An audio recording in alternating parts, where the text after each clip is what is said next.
안녕하세요. 책 읽어주는 여자 홍퀸이에요. 지금 갖고 온 책은 제목이 곽재식의 도시 탐구. 우리나라 도시에 숨겨진 과학 이야기. 재밌겠죠? 재밌습니다. 곽재식 지음 아라크네 출판사에서 나왔습니다. 과학자가 우리나라 도시들의 얘기를 어떻게 했는지 한번 볼까요? 자, 잘 한번 들어봐 주세요. 울산입니다. 울산으로 가볼게요. 과학의 힘으로 가장 먼저 미래에 도달한 울산. 학을 타고 날아다닌 영웅의 고장.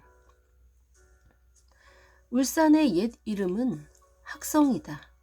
아마 울산에 사람이 많이 모여들어 꽤 큰 동네가 되면서부터 학성이라는 이름은 있었던 것 같다. 지금도 울산에는 학성이라는 말이 들어가는 지명이 있고 학교, 건물, 가게의 이름에도 학성이 들어가는 것이 꽤 많다. 학성이라는 말은 학, 즉 두루미의 성이라는 뜻이다. 한국 사람들은 울산이라고 하면 1년 365일 24시간 언제나 쉬지 않고 거대한 기계가 돌아가며 쉴 새 없이 일하는 세계적인 공업 중심 도시를 떠올린다.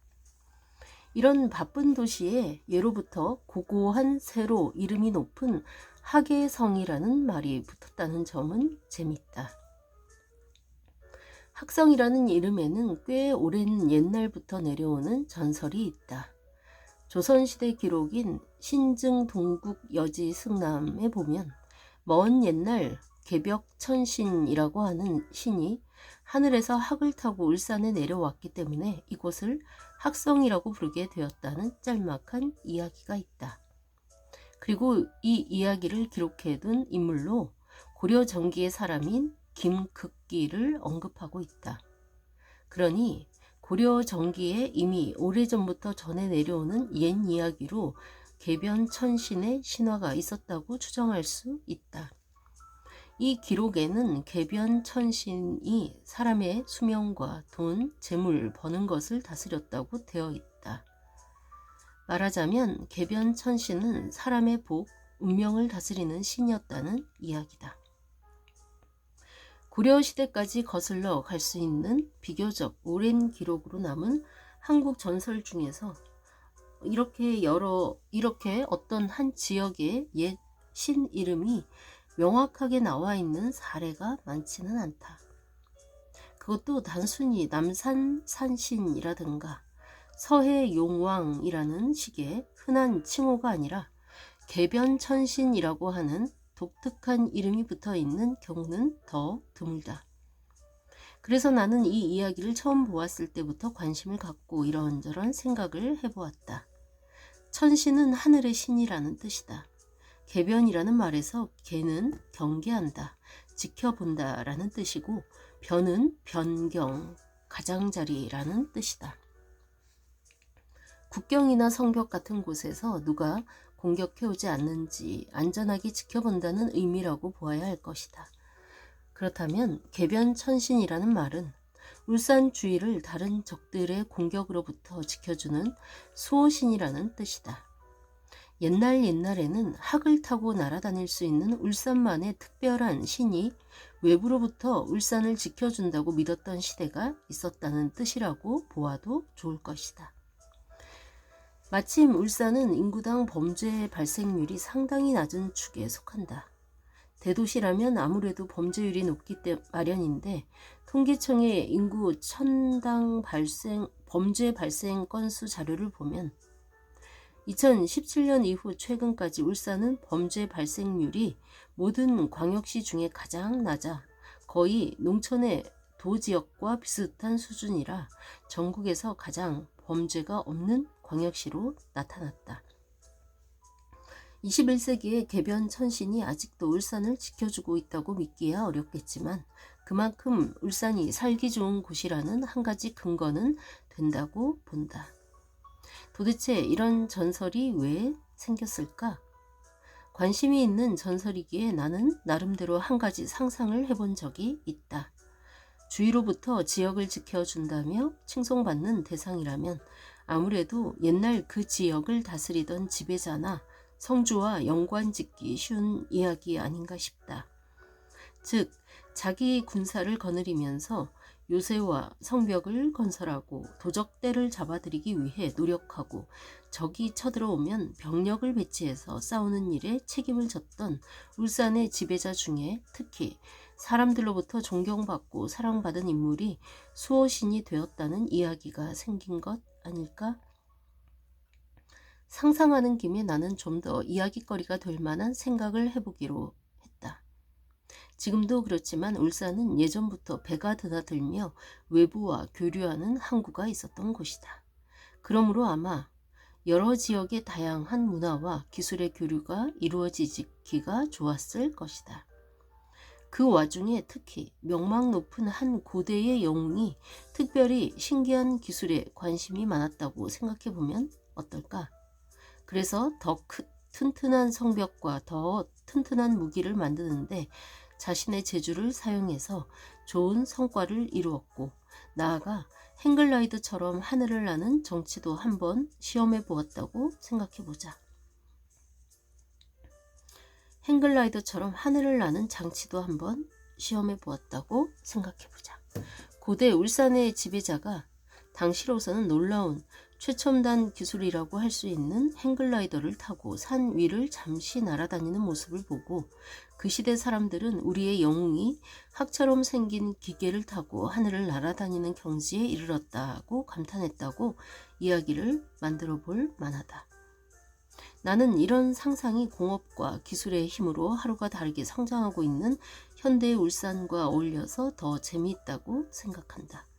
학성과 계변, 천신, 전설이 내려오는 울산의 공원이나 언덕배기에 도착했을 때 과학, 기술 발명에 뛰어나서 존경받은 고대 영웅이 자신의 장치로 하늘을 날던 모습을 상상해보면 그것도 나름대로 흥미진진하다. 이런 상상 말고 좀 더 현실적으로 짐작해본 사연도 울산에서는 종종 언급된다.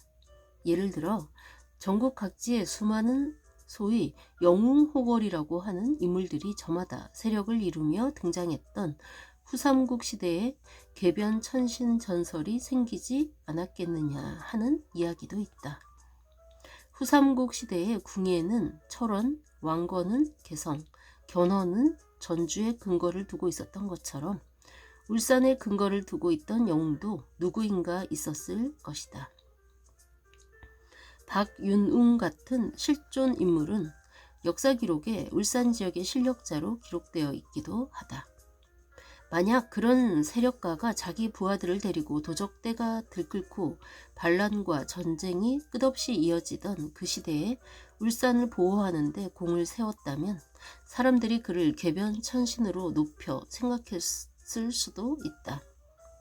혹시나 난세에 울산을 보호했던 그가 자신의 문장이나 깃발로 학 모양을 사용하기라도 했다면 더더욱 학을 타고 날아다닌 영웅이 울산의 수호신이라는 전설이 자리잡기 좋았을 것이다.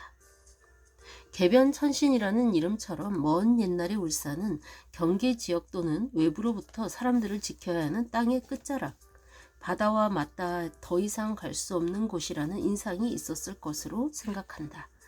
그러나 문명이 발달하면서 외부에 노출된 지역은 오히려 문화의 중심지로 발전할 기회를 얻게 되었다. 울산은 신라의 중심지였던 경주에서 멀지 않았던 까닭에 신라의 국력이 강해지면서 항구 도시로 발전했다. 신라의 전성기 시절 병을 옮기는 악령을 물리쳐주는 신통한 인물로는 처용이 유명했다. 최근에는 처용이 대외 교류가 활발할 때 항구를 통해 신라에 찾아온 중앙아시아 또는 중동계 인물 내지는 그 후손일 수 있다는 설이 유명하다. 처용은 신라뿐만 아니라 고려, 조선시대에도 악령을 물리쳐주는 인물로 전국에 긴 시간 널리 알려졌기에 지금도 울산에는 처용을 소재로 처용문화제라는 행사를 주최하고 있기도 하다. 처용의 시대보다 한참 앞선 시대에는 바다로 떠났다가 가족을 그리워하는 인물의 대표로 치술신모가 여러 사람에게 알려진 편이었다. 치술신모는 박재상의 부인으로 남편이 동쪽 바다로 떠났다가 돌아오지 못하자 남편을 그리워하며 망부석이 되었다는 설화의 주인공이다. 치술신모라는 칭호에서 알 수 있듯이 신라 사람들은 나중에 이 사람이 신령이 되었다고 생각하여 높이 모신다. 지금도 울산에는 박재상과 치술신모를 기리는 사당 등의 유적지가 있다.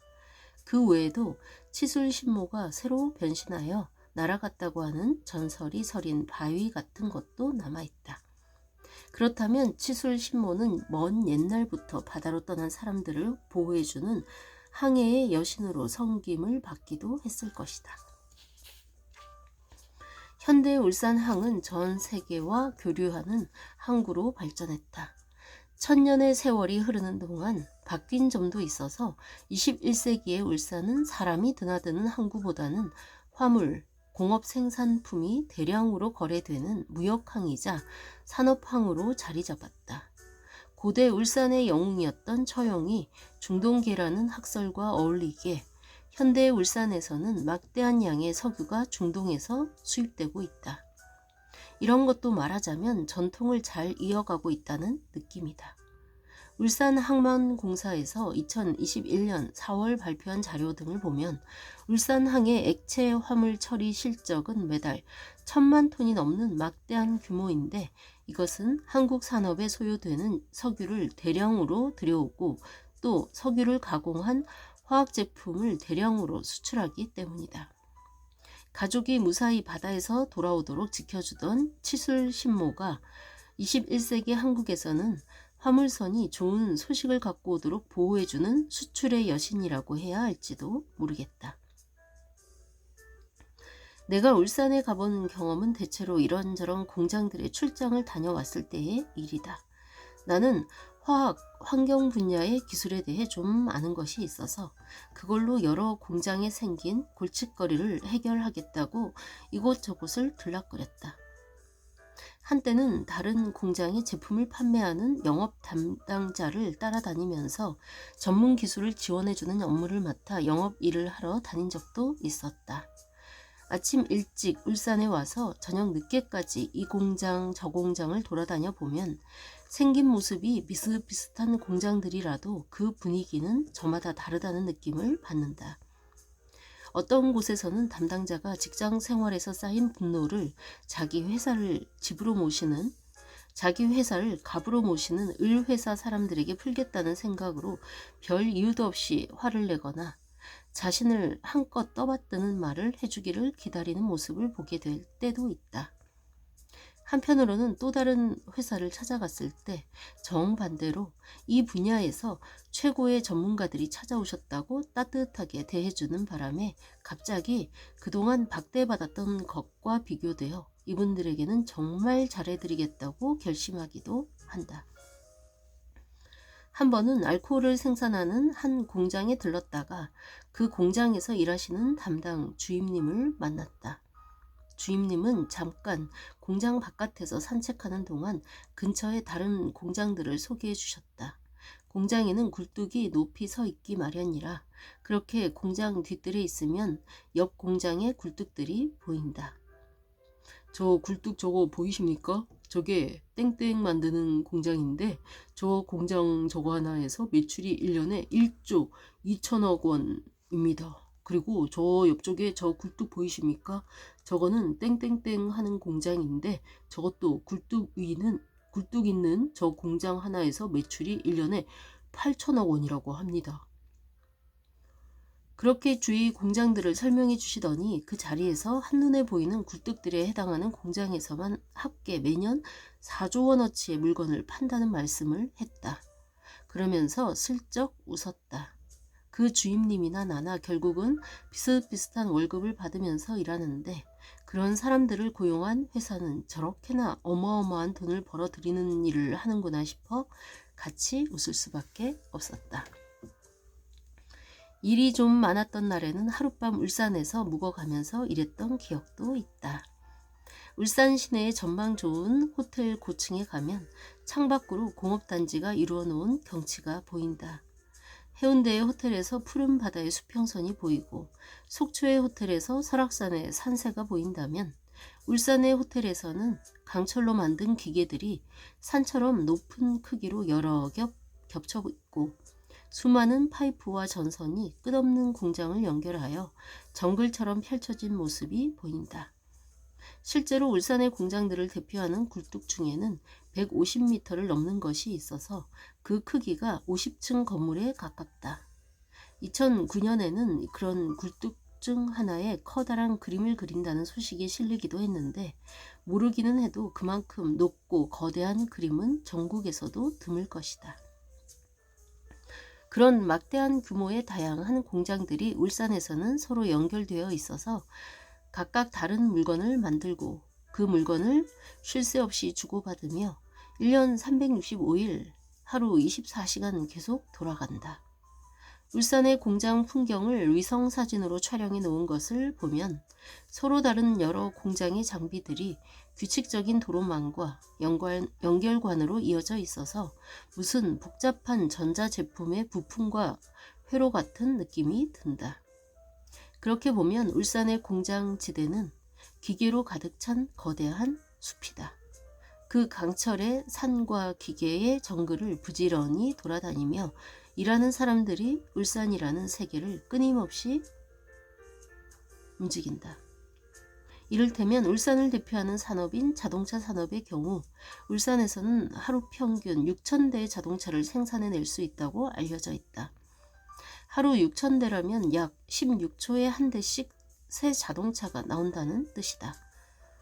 좀 과장해 보자면 우리가 지구상의 공장에서 만들 수 있다고 생각하는 거의 모든 물건을 울산에서 만들어낼 수 있다고 해도 별로 지나치지 않다.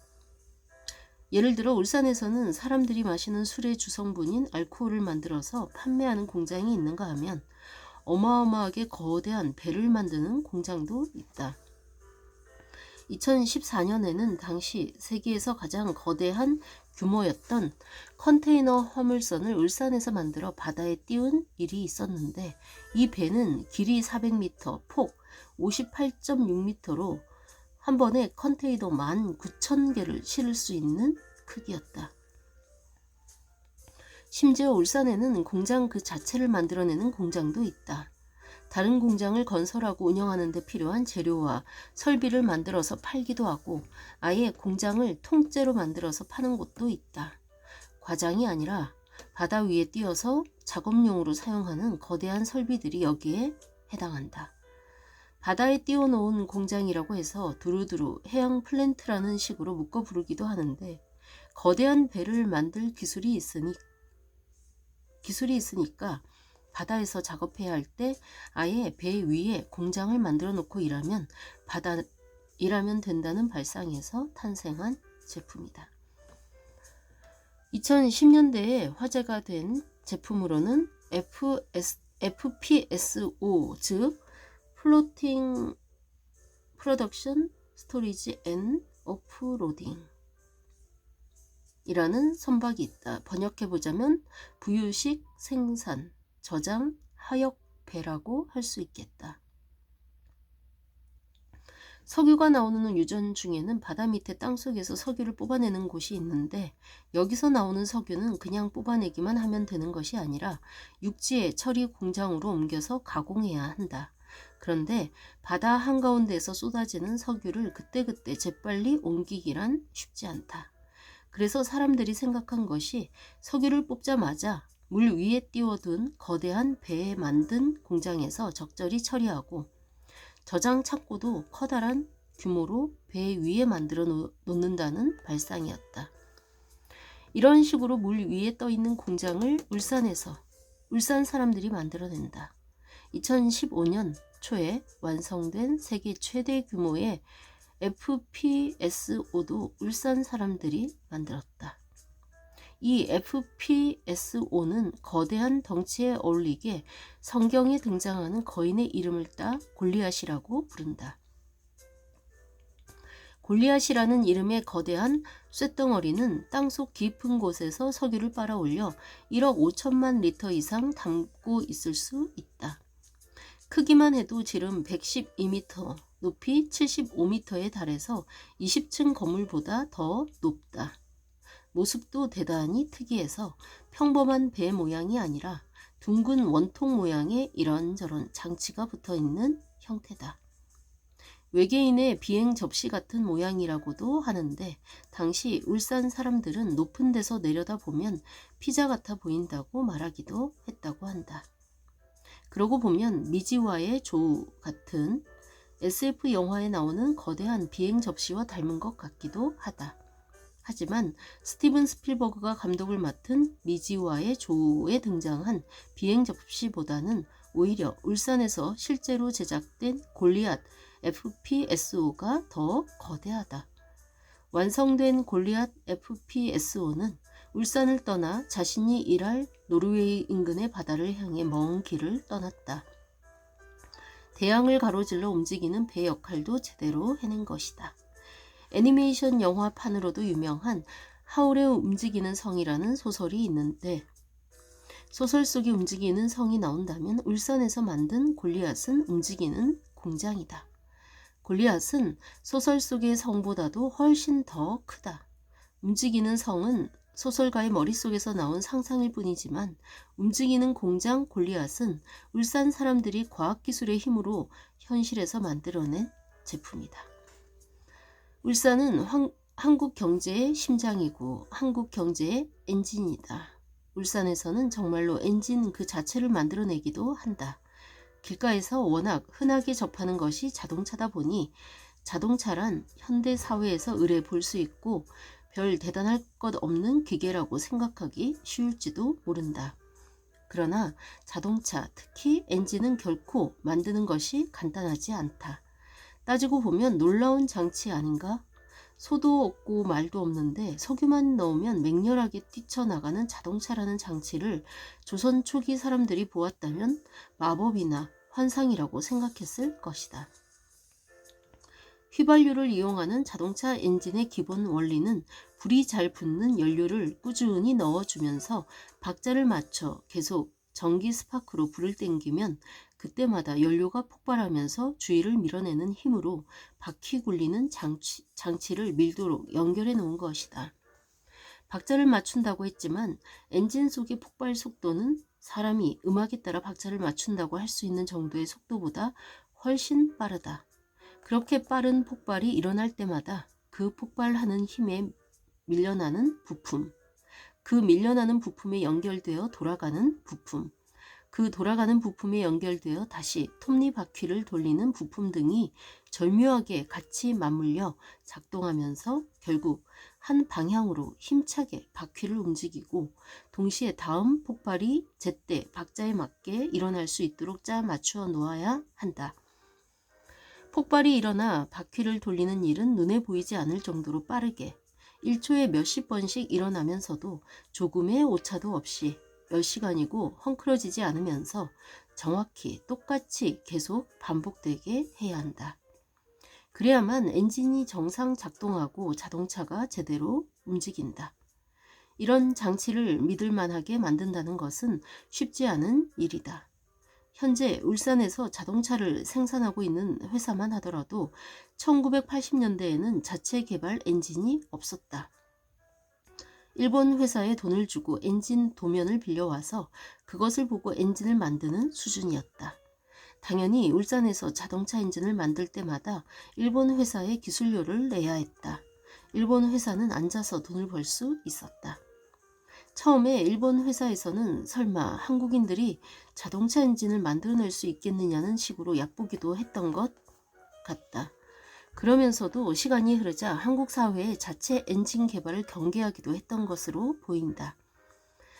당시 한국 회사에 기술을 빌려주던 그 일본 회사의 경영자는 2차 대전 당시 일본의 대표 전투기로 악명 높았던 제로센, 즉 영식 함상 전투기 개발에 참여했던 구보 회장이었다고 한다. 자동차 엔진 개발에 참여했던 이현순 박사가 2007년 한 강연에서 소개한 바에 따르면 구보 회장은 한국 회사가 엔진 개발 연구소를 폐쇄하면 기술료를 대폭 할인해 주겠다는 제안을 했다는 이야기가 있었다고 한다.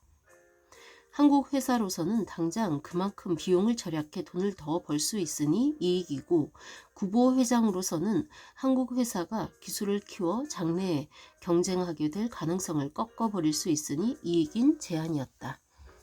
그러나 장래를 내다보는 한국 회사는 구보 회장의 제안을 거절하고 꾸준히 엔진 개발을 진행했다. 이현순 박사가 개발 과정에서 특히 고민했던 골치 아픈 문제는 열 변형이었다고 한다. 모든 물체는 대체로 차가울 때는 오그라들었다가 열을 받아 뜨거워지면 크기가 조금 늘어나는 경향이 있다. 엔진의 재료인 쇳덩어리도 예외가 아니라서 그 속에서 계속 휘발유가 폭발하면서 열을 내뿜으면 뜨거워진 부분일수록 크기가 조금이나마 늘어나게 된다. 사소한 정도지만 그 때문에 나머지 부분과 치수의 차이가 생기고 점점 미세하게 뒤틀리는 곳이 생길 수 있다. 그래 봐야 작은 변화일 수도 있다. 그러나 수십 개의 정교한 부품이 완벽하게 맞물려 돌아가면서 자동차 한 대라는 무거운 무게를 버티는 동시에 대단히 빠른 속도로 움직여야 하는 엔진 부품은 이런 작은 변화 때문에 어긋나거나 헛돌며 망가질 수 있다. 설령 몇 분 혹은 몇십 분 정도 잘 움직인다고 하더라도 자동차를 마음 놓고 타려면 몇 시간을 작동해도 문제가 없을 정도로 이런 뒤틀림은 줄여야만 한다. 엔진 개발팀 사람들은 이 문제를 해결하기 위해서 작은 엔진에 수백 개의 온도 측정 장치를 달아놓고 온도가 어떤 조건에서 얼마나 변하는지를 수없이 실험하며 연구했다고 한다. 그렇게 해서 탄생한 것이 1991년 최초의 국내 개발 자동차 엔진으로 손꼽히는 알파 엔진이고, 이후 더 좋은 제품들이 계속 개발되면서 울산의 공장에서도 꾸준히 자동차 엔진이 생산되었다. 그러면서 한국의 자동차 공업도 같이 성장했다. 2021년 한국 자동차 사업협회 통계를 보면 한국의 자동차 생산량은 전통적인 자동차 강국인 독일을 제치고 세계 5위에 이를 정도로 성장하게 되었다. 자연히 울산은 경제적으로도 풍요로운 곳이 되었다. 통계청 자료를 보면 2020년까지 21세기 진입 이후 울산은 줄곧 1인당 GRDP 전국 1위를 지키는 도시다. GRDP란 일정 기간 동안 그 지역에서 생산된 경제적 가치를 말하는데, 2021년 말 발표된 자료를 보면 22년 연속으로 전국 1인당 GRDP 1위 지역이 울산이다. 한국 사람들은 보통 덴마크, 스웨덴 같은 북유럽 국가들을 부유한 선진국이라고 부러워하곤 하는데, 평균 소득 수준을 보자면 울산은 이미 덴마크, 스웨덴 같은 나라와 비슷하거나 오히려 넘어서 있다. 그렇다면 한국에서 선진국의 시대로 가장 앞서서 나아가는 있는 도시가 울산이라고 할 수도 있다. 울산의 경제 발전과 다양한 공장의 역할을 살피다 보면 상당히 특이한 곳을 찾을 수도 있다. 하나만 더 소개한다면 나는 울산이 전국에서 황금이 가장 많이 나는 곳이라는 이야기를 한번 해보고 싶다. 신라의 유물 중에 금관이 유명하듯 고대 한반도에서는 황금이 꽤 많이 유통되기도 했고 황금 가공 기술도 어느 정도 발전했던 것 같다. 그러던 것이 조선시대에 접어들어 국제무역이 쇠퇴하고 검소하게 사는 것을 미덕으로 여기는 양반 문화가 발달하면서 상대적으로 황금에 관한 기술도 사라진 듯 하다. 그러다가 양반 문화가 무너지고 근대를 맞이하는 20세기에 들어서면서 갑자기 다시 전국 곳곳이 황금 열기에 휩싸였다. 한국인들 사이에서도 금광 하나만 터지면 순식간에 갑부가 될 수 있다는 꿈에 취한 사람이 많아졌고, 외국에서 들어온 사람들 사이에 한몫 잡겠다고 너도 나도 금광에 뛰어드는 것이 유행하던 시절도 있었다. 한국에서 금광을 찾아다니던 미국인들이 자기 금광에 손대지 말라고 노 터치라고 소리치던 말이 와전되어 노다지라는 말이 되었다는 속설이 굉장히 널리 퍼져 있을 정도로 20세기 초 한국에는 금광 열풍이 불었다. 실제로 이렇게 개발된 금광 중에는 같은 시기 중국, 일본의 어지간한 금광보다 규모가 큰 곳도 있었다고 한다. 그 와중에 최창학처럼 금광으로 하루아침에 성공한 인물도 등장했다. 1920년대 일제강점기에 금광 개발로 성공한 최창학은 당시 매체에서 황금대왕이라고 불리기도 했던 사람이다. 그는 본래 가난한 출신이었다고 하는데 혼란스러운 정세 속에서 사람 사는 게 어려웠던 평안북도의 금광 지역에서 용케 살아남으며 기회를 잡은 인물이었다고 한다. 이 시기에 평안북도의 금광 지역에는 금을 노리는 강도떼가 극성을 부리는가 하면 한편으로 그 사이에서 활동 자금을 구하려는 독립운동가들이 섞여 있었다.